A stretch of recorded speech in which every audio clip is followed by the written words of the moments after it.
Hi, my name is Olivia. And I'm Audrey, and this is the Wildcat News for Wednesday, February 2nd. Students, please make sure you have your IDs on at all times. Please stand for the pledge.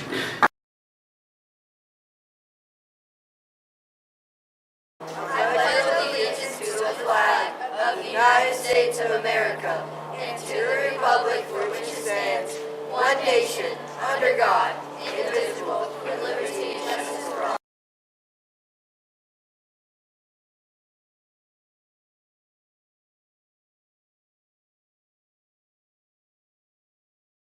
Here are today's announcements. Let's find out what's for lunch today.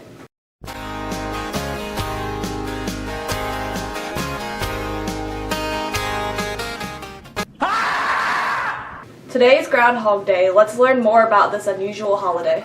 It is the Super Bowl of weather. Bring out the bicycles and springtime toys! All hail groundhog supremacy! On the second day of February each year, the groundhog gets its moment, especially this little guy. Ladies and gentlemen, Punxsutawney Phil! He's the world's most famous groundhog, and he makes his prediction of when winter will end every year in front of thousands of fans at a big party in Punxsutawney, Pennsylvania. Phil makes his guess based on whether he sees his shadow.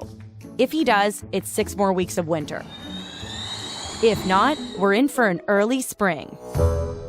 The roots of Groundhog Day are centuries old. February 2nd is known as Candlemas Day, when Christians would take out their candles to church to have them blessed, and this would bring blessings to their homes for the rest of winter. This traditional belief made its way to Germany, and that's where the lore got its very first mascot, a hedgehog. The Germans believed this little guy could predict the weather, and as German settlers moved to the States, so did the belief. The problem was there were hardly any hedgehogs in America.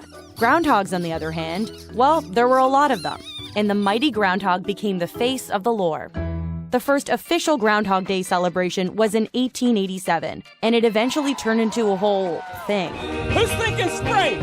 Nowadays, Phil is always surrounded by a bunch of guys in top hats and tuxedos. They're called the Inner Circle.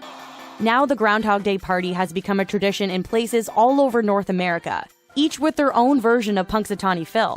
There's Staten Island Chuck, Buckeye Chuck, Jimmy the Groundhog, Dunkirk Dave, and in Canada, there's Wired and Willie, Shubenacadie Sam, and Balzac Billy. So how often are groundhogs right anyway? Phil's track record is actually pretty terrible. He's right about 40% of the time, meaning you're better off flipping a coin. But this might be a case of broken telephone. Phil's predictions are always 100% correct. However, some people think he's wrong. Most likely our president has misinterpreted what Phil had predicted in the first place. Concessions are being sold every Wednesday during lunch through the month of February. Candy bars cost $2 and other snacks and drinks cost $1. As part of our HMS Wellness Month during February, the Wildcat News will bring the Wellness Wednesday, tips to help improve your mental and physical health and well-being. Today's Wellness Wednesday tip is about sleep. Did you know that children up to age 12 should get 9 to 12 hours of quality sleep each night, and teenagers aged 13 to 18 should get 8 to 10 hours of sleep? In a recent survey conducted by the Centers for Disease Control, 58% of middle school students reported not getting enough sleep. Sleep is important for 4 primary reasons. It helps your brain function when you are tired. Your mental faculties slow down. Problem-solving, decision-making, and remembering information become more difficult for your brain to do. Sleep helps you deal with your emotions and manage your behavior. People who are sleep deprived tend to be more emotional and have more mood swings. Sleep deprivation also contributes to depression and anxiety. Sleep reduces your risk for disease and health problems. Sleep deprivation can harm your body's ability to fight off sickness, and over time it can contribute to heart disease, kidney disease, diabetes, and lots of other major health problems. Sleep helps our body regulate hormones, so people with chronic sleep deprivation can experience weight gain. In fact, adults who are chronically sleep deprived have 55% higher chance of becoming obese. That's all the announcements for today. Make it a great day or not. The choice is yours!